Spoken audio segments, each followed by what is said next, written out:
ಮತ್ತೊಂದು ಕಡೆ ಕೆಲವೇ ಕ್ಷಣಗಳಲ್ಲಿ ರಕ್ಷಣಾ ಇಲಾಖೆಯ ಪ್ರೆಸ್ ಮೀಟ್ ನಿಮ್ಮ ಮುಂದೆ ನಡೆಯುತ್ತೆ. ಕದನ ವಿರಾಮ ಘೋಷಣೆ ಬಳಿಕವೂ ಪಾಕ್ ಕುತಂತ್ರವನ್ನು ಮಾಡಿತು. ನಿನ್ನೆ 8:40 ಸುಮಾರಿಗೆ ಮತ್ತೆ ಅಪ್ರಚೋದಿತ ದಾಳಿ. ಈ ಹಿನ್ನೆಲೆಯಲ್ಲಿ ಆಪರೇಷನ್ ಸಿಂಧೂರದ ಮುಂದಿನ ಗುರಿ ಏನು ಅನ್ನುವಂಥ ಪ್ರಶ್ನೆಗಳು ಉದ್ಭವ ಆಗ್ತಾ ಇದೆ.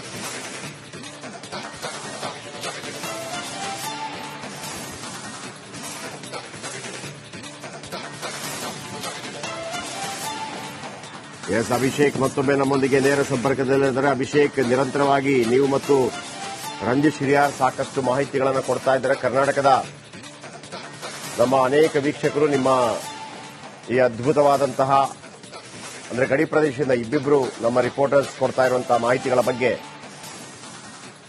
ಅಪ್ಡೇಟ್ಸ್ಗಳ ಬಗ್ಗೆ ತುಂಬಾ ಹೆಮ್ಮೆ ಮಾತುಗಳನ್ನು ಆಡ್ತಾ ಇದ್ದಾರೆ. ಇವತ್ತು ರಕ್ಷಣಾ ಇಲಾಖೆಯ ಮೀಟಿಂಗ್ ಮತ್ತು ಬ್ರಹ್ಮೋಸ್ ಬಳಕೆ ಬಗ್ಗೆ ಏನು ಅಪ್ಡೇಟ್ಸ್ ಇದೆ?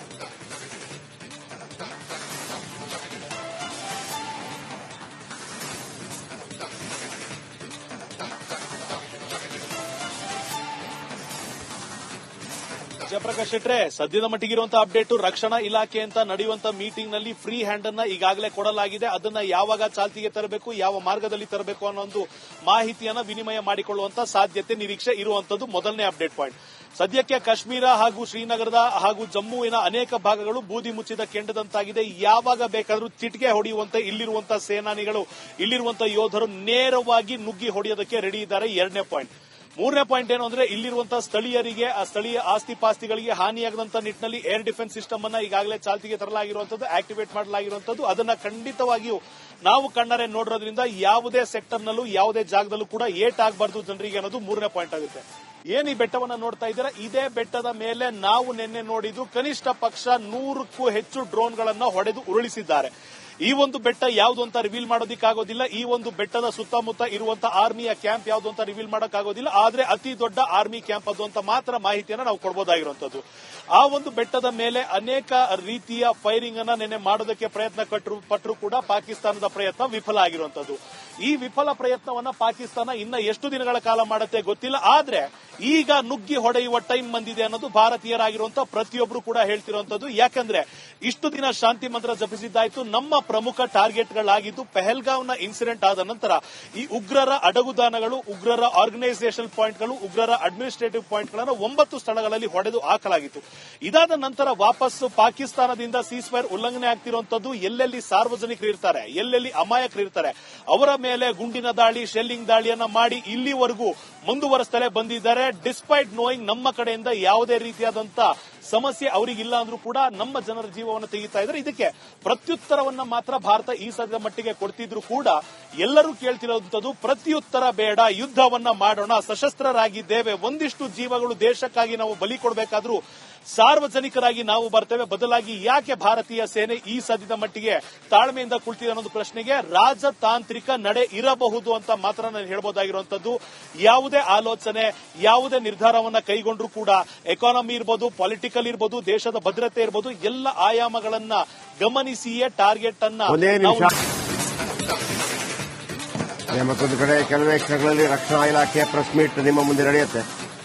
ಕದನ ವಿರಾಮ ಘೋಷಣೆ ಬಳಿಕವೂ ಪಾಕ್ ಕುತಂತ್ರವನ್ನು ಮಾಡಿತು. ನಿನ್ನೆ 8:40 ಸುಮಾರಿಗೆ ಮತ್ತೆ ಅಪ್ರಚೋದಿತ ದಾಳಿ. ಈ ಹಿನ್ನೆಲೆಯಲ್ಲಿ ಆಪರೇಷನ್ ಸಿಂಧೂರದ ಮುಂದಿನ ಗುರಿ ಏನು ಅನ್ನುವಂಥ ಪ್ರಶ್ನೆಗಳು ಉದ್ಭವ ಆಗ್ತಾ ಇದೆ.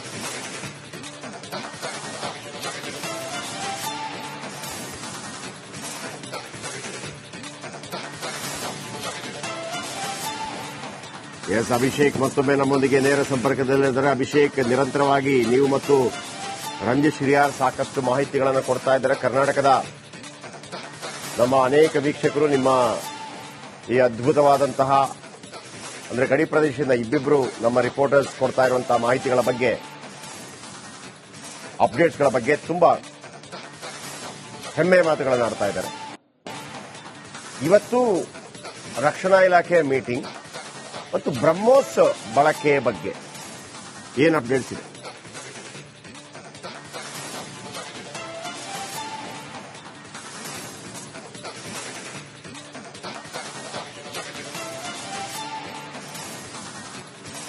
ಜಯಪ್ರಕಾಶ್ ಶೆಟ್ರೆ, ಸದ್ಯದ ಮಟ್ಟಿಗಿರುವಂತಹ ಅಪ್ಡೇಟ್ ರಕ್ಷಣಾ ಇಲಾಖೆ ಅಂತ ನಡೆಯುವಂತ ಮೀಟಿಂಗ್ ನಲ್ಲಿ ಫ್ರೀ ಹ್ಯಾಂಡ್ ಅನ್ನ ಈಗಾಗಲೇ ಕೊಡಲಾಗಿದೆ. ಅದನ್ನ ಯಾವಾಗ ಚಾಲ್ತಿಗೆ ತರಬೇಕು, ಯಾವ ಮಾರ್ಗದಲ್ಲಿ ತರಬೇಕು ಅನ್ನೋ ಒಂದು ಮಾಹಿತಿಯನ್ನ ವಿನಿಮಯ ಮಾಡಿಕೊಳ್ಳುವಂತ ಸಾಧ್ಯತೆ, ನಿರೀಕ್ಷೆ ಇರುವಂತದ್ದು ಮೊದಲನೇ ಅಪ್ಡೇಟ್ ಪಾಯಿಂಟ್.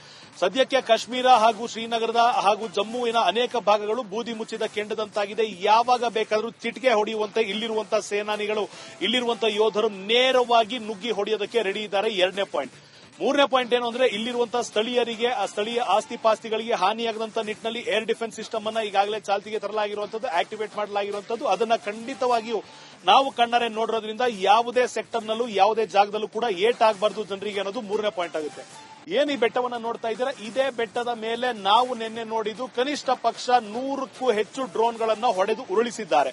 ಈ ಒಂದು ಬೆಟ್ಟ ಯಾವುದು ಅಂತ ರಿವೀಲ್ ಮಾಡೋದಕ್ಕಾಗೋದಿಲ್ಲ. ಈ ಒಂದು ಬೆಟ್ಟದ ಸುತ್ತಮುತ್ತ ಇರುವಂತಹ ಆರ್ಮಿಯ ಕ್ಯಾಂಪ್ ಯಾವುದು ಅಂತ ರಿವೀಲ್ ಮಾಡೋಕ್ಕಾಗೋದಿಲ್ಲ. ಆದ್ರೆ ಅತಿ ದೊಡ್ಡ ಆರ್ಮಿ ಕ್ಯಾಂಪ್ ಅದು ಅಂತ ಮಾತ್ರ ಮಾಹಿತಿಯನ್ನು ನಾವು ಕೊಡಬಹುದಾಗಿರುವಂತದ್ದು.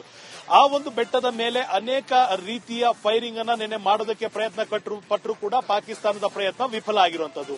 ಈ ವಿಫಲ ಪ್ರಯತ್ನವನ್ನ ಪಾಕಿಸ್ತಾನ ಇನ್ನ ಎಷ್ಟು ದಿನಗಳ ಕಾಲ ಮಾಡುತ್ತೆ ಗೊತ್ತಿಲ್ಲ. ಆದ್ರೆ ಈಗ ನುಗ್ಗಿ ಹೊಡೆಯುವ ಟೈಮ್ ಬಂದಿದೆ ಅನ್ನೋದು ಭಾರತೀಯರಾಗಿರುವಂತಹ ಪ್ರತಿಯೊಬ್ಬರು ಕೂಡ ಹೇಳ್ತಿರುವಂತದ್ದು. ಯಾಕಂದ್ರೆ ಇಷ್ಟು ದಿನ ಶಾಂತಿ ಮಂತ್ರ ಜಪಿಸಿದ್ದಾಯ್ತು. ನಮ್ಮ ಪ್ರಮುಖ ಟಾರ್ಗೆಟ್ಗಳಾಗಿದ್ದು ಪೆಹಲ್ಗಾಂವ್ನ ಇನ್ಸಿಡೆಂಟ್ ಆದ ನಂತರ ಈ ಉಗ್ರರ ಅಡಗುದಾನಗಳು, ಉಗ್ರರ ಆರ್ಗನೈಸೇಷನ್ ಪಾಯಿಂಟ್ಗಳು, ಉಗ್ರರ ಅಡ್ಮಿನಿಸ್ಟ್ರೇಟಿವ್ ಪಾಯಿಂಟ್ಗಳನ್ನು 9 ಸ್ಥಳಗಳಲ್ಲಿ ಹೊಡೆದು ಹಾಕಲಾಗಿತ್ತು.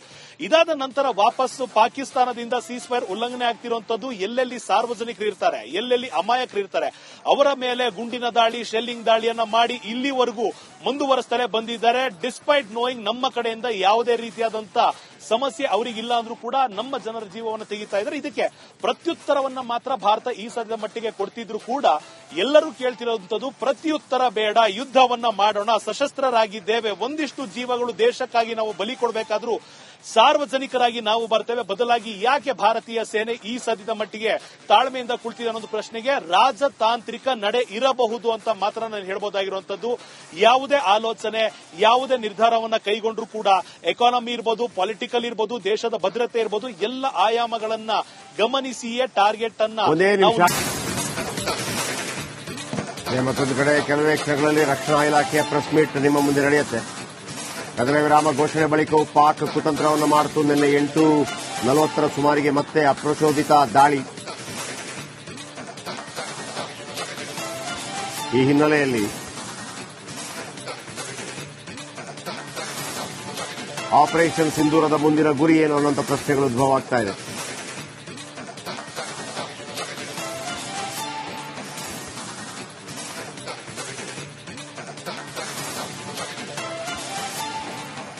ಎಸ್, ಅಭಿಷೇಕ್ ಮತ್ತೊಮ್ಮೆ ನಮ್ಮೊಂದಿಗೆ ನೇರ ಸಂಪರ್ಕದಲ್ಲಿದ್ದಾರೆ. ಅಭಿಷೇಕ್, ನಿರಂತರವಾಗಿ ನೀವು ಮತ್ತು ರಂಜಿತ್ ಶಿರಿಯಾರ್ ಸಾಕಷ್ಟು ಮಾಹಿತಿಗಳನ್ನು ಕೊಡ್ತಾ ಇದ್ದಾರೆ. ಕರ್ನಾಟಕದ ನಮ್ಮ ಅನೇಕ ವೀಕ್ಷಕರು ನಿಮ್ಮ ಈ ಅದ್ಭುತವಾದಂತಹ ಅಂದ್ರೆ ಗಡಿ ಪ್ರದೇಶದಿಂದ ಇಬ್ಬಿಬ್ರು ನಮ್ಮ ರಿಪೋರ್ಟರ್ಸ್ ಕೊಡ್ತಾ ಇರುವಂತಹ ಮಾಹಿತಿಗಳ ಬಗ್ಗೆ ಅಪ್ಡೇಟ್